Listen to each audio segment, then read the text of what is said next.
নওজোয়ানরা শোনো ভাইয়া, তোমাদের এক ভাইয়ের কাছ থেকে শোনো, তোমাদের এক বন্ধুর কাছ থেকে শোনো দোস্ত। উলঙ্গ ছবি, অশ্লীল সিনেমা, এই মোবাইল আর তোমার এই অসৎ সঙ্গী, এরা তোমাকে ধোঁকা দিচ্ছে, এরা তোমার উপকার করছে না। সিনেমার নায়িকা তোমার কল্যাণ চায় না, তোমার বরবাদি চায়। ফুটবল ক্রিকেটের খেলোয়াড় কোনোদিন তোমার কল্যাণ চায় না। সেলুনের দোকানের নাফিকটা কোনোদিন তোমার সৌন্দর্য চায় না, তোমার জিল্লতি, তোমার বেইজ্জতি, তোমার অপমান চায়। অপমান অপমান অপমান চায়। যে বন্ধু, তোমার যেই সঙ্গী তোমার নামাজের কথা বলে না, আখিরাতের কথা বলে না, একটা বার যে তোমাকে আল্লাহর বন্দেগীর কথা শুনায় না, কসম বন্ধু, ছেলেরা একটা ছেলে হইলেও আমার কথা মনে রাখো, একজন হলেও আমার কথা শূন্য মনে রাখো বাপ, ওইটা বন্ধু না, ওইটা বন্ধু না।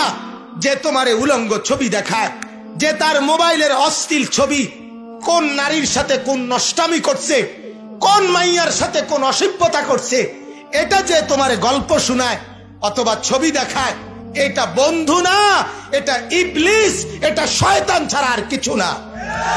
এটা জানোয়ার, এটা কুত্তা ছাড়া আর কিছু না, কুত্তা ছাড়া আর কিছু না, এটা শুয়োর ছাড়া আর কিছু না, এটা জানোয়ার ছাড়া আর কিছু না, এটা বন্ধু না।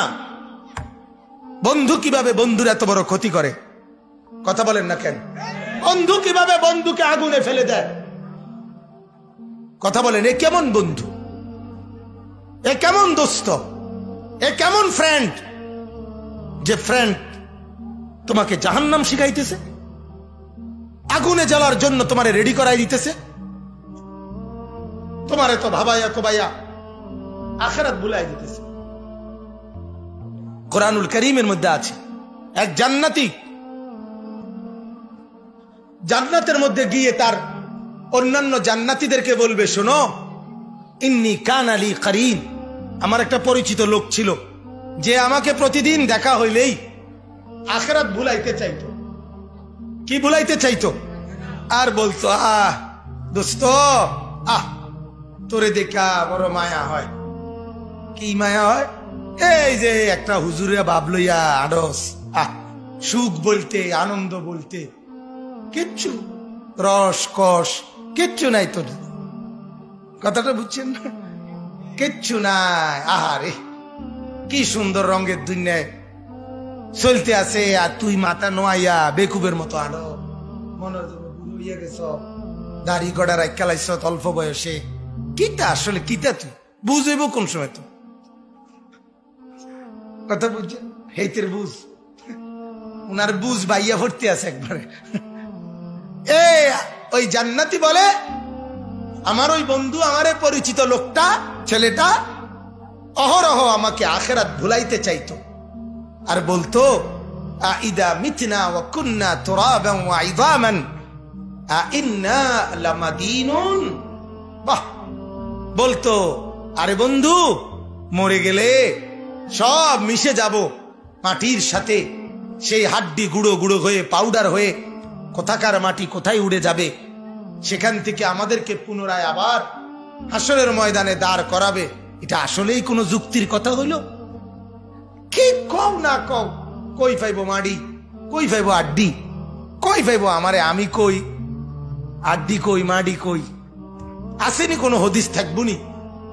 আল্লাহ তাআলা তখন বলবেন, কোরআনে আছে দোস্ত, কোরআনুল কারীমের আয়াত, আল্লাহ তাআলা তখন ওই জান্নাতীকে ডাক দিয়ে বলবে, হাল আনতুম মুত্তালিউন, এই জান্নাতী, তোমার সেই নাফরমান বন্ধু যে তোমাকে আখিরাত ভুলাইতো, যে তোমারে পরকাল ভুলাই দিত, তার পরিণতি এখন কি দেখবানি? তখন জান্নাতী বলবে, দেখবো, রব্বুল আলামিন দেখবো।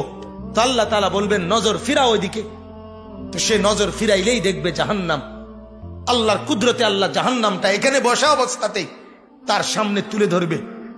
আর ফাত্তালা ফারাআহু ফি সাওয়াইল জাহিম, তখন ওই জান্নাতী তাকাইয়া দেখবে তার সেই বন্ধুটা জাহান্নামের মাঝ বরাবর উত্তাল আগুনের কুণ্ডলীর মধ্যে একবার উতরাইয়া উপরের দিকে উঠে আবার উতলাইয়া নিচের দিকে নামে।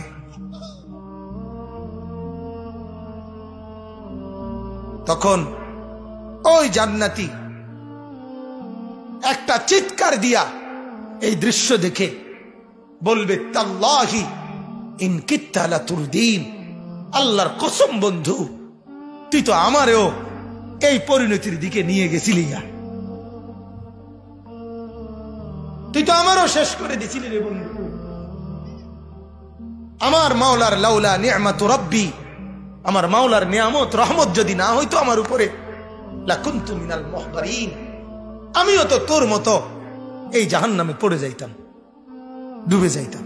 আল্লাহ না দয়া করছে রে, কত বড় বিপদ থেকে বাঁচাইছে রে, তোর কথা যে শুনি নাই, তোর কথা যে শুনি নাই। নওজোয়ান শহরে বড় হয়েছি আমিও, একেবারে ছোট্টবেলার থেকে কুমিল্লা শহরে ঠাকুরপাড়া আমি বড় হয়েছি। প্রাইমারির জীবন থেকেই জীবনে বন্ধু বান্ধব, সুখের অনেক রং তামসা আমাদেরকেও টানাটানি করছে, কিন্তু বাবার নেগরানি, মার নজরদারি, বড় ভাইয়ের পাহারাদারি, এই সব কিছু মালিকের দয়ায় আজ এই পর্যন্ত এখানে আইনা পৌঁছাইছে। বলেন আলহামদুলিল্লাহ। কারণ নজরদারি লাগে, মানুষ হইতে হইলে আরেক মানুষের ছোঁয়া লাগে, মানুষ হইতে হইলে আরেক মানুষের পাহারাদারি লাগে, মানুষ হইতে হইলে আরেক মানুষের সংস্পর্শ লাগে। মানুষ ওই যে উজানির হুজুর, নানুপুরের হুজুর রহমতুল্লাহ আলাইহি, ওনারা বলতেন সব সময় চিৎকার করে করে, মাছওয়ালার কাছে মাছ পাওয়া যায়, হ্যাঁ, তরকারিওয়ালার কাছে তরকারি পাওয়া যায়, চালওয়ালার কাছে চাল পাওয়া যায়, তো এরকম আল্লাহওয়ালার কাছে আল্লাহ পাওয়া যায়, আখিরাতওয়ালার কাছে আখিরাত পাওয়া যায়। এটাই বাস্তবতা। অতএব আমার মূল বক্তব্য এটাই ছিল যে আয়াত আমি পড়ছি, এই আয়াতের মূল কথা এটা ভাইয়া, এই কথা বুঝানো, আমরা যারা বসছি দোস্ত, তোমরা যারা বসছো ভাই, অনেক ছেলে মাশাআল্লাহ, আমার ভাই মাওলানা আবু হানিফ ভাই অনেক দরদ দিয়া অনেক মহব্বত করে আমারে, উনি আমার এই দাওয়াতটা দিছে, বলছে হুজুর যুব সমাজ, যুবক ছেলেরা আপনারে অনেক মহব্বত করে, তো এই কারণে আসা। আমি আপনাদের জন্য দোয়া করি ভাইয়া, তোমরা যারা এই নওজোয়ান বসছো, তোমরা প্রত্যেকে ভাই তোমার বন্ধুর ফিকির না করে তোমার নিজের ফিকির একটু করো। এটা জীবন কিনা, সারাদিন মোবাইলে ছবি দেখা, এটা মানুষের জীবন হইতে পারেনি। তুমি একটাবার ভাবো, মুসলমান পরিচয় দেওয়ার পরে এক ওয়াক্ত নামাজ না পড়া, এটা ইনসাফ, বিবেক, একেবারে বিবেকের মধ্যে যদি সামান্য বিবেক থাকে, এটা একজন মানুষের মুসলমানের পরিচয় হতে পারেনি। তোমার বিবেকে দোস্ত আমি হাতে, তোমার বিবেকের হাতে তুলে দিলাম, এক বছরে কোনোদিন ফজরের নামাজ পড়লা না, কোনোদিন পড়লা না, আল্লাহর ঘর মসজিদ কোনোদিন দেখলা না, অথচ কত নর্তকী কত দেখলা। যেই কোনো মেয়ে হাঁটলে, যে রুমে হোক বেড়ি, সবাই রে তোমার তে ভাল লাগে, কালাও দলাও, হ্যাঁ, সিদাও বেহাও, জিডা দেখো তুমি, এটাই তোমার তে ভালো লাগে। তুমি বলো না ভাইয়া এটা জীবন কিনা, তোমার বিবেকে তোমার আকল কি বলে? ইস্তাফতি কালবাক, নবীজি বলছে উম্মত তোমার কলবকে জিজ্ঞেস করো, তোমার বিবেককে বলো। ওই যে ওই সাহাবীকে এক নওজোয়ান যুবক আল্লাহ নবীর কাছে কালেমা পড়ছে, বলছি ইয়া রাসূলুল্লাহ, আমাকে জিনা করার, ব্যভিচার করার অনুমতি দিতে হবে। আল্লাহ নবী তাকে বিবেক জাগাইতে চাইছে তার।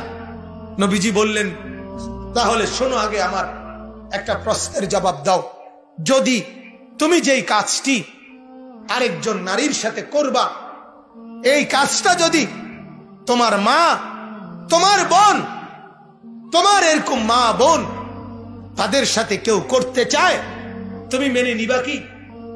ওই যুবক তার বাড়ি বাহির করে বলছে, অসম্ভব, আমি বেঁচে থাকতে আমার মার সাথে কেউ অপকর্ম করবে, আমার বোনের সাথে কেউ অপকর্ম করবে, অসম্ভব, আমি জান দিয়ে হলেও সেটা প্রতিহত করব। আল্লাহ নবী সাল্লাল্লাহু আলাইহি ওয়াসাল্লাম বললেন,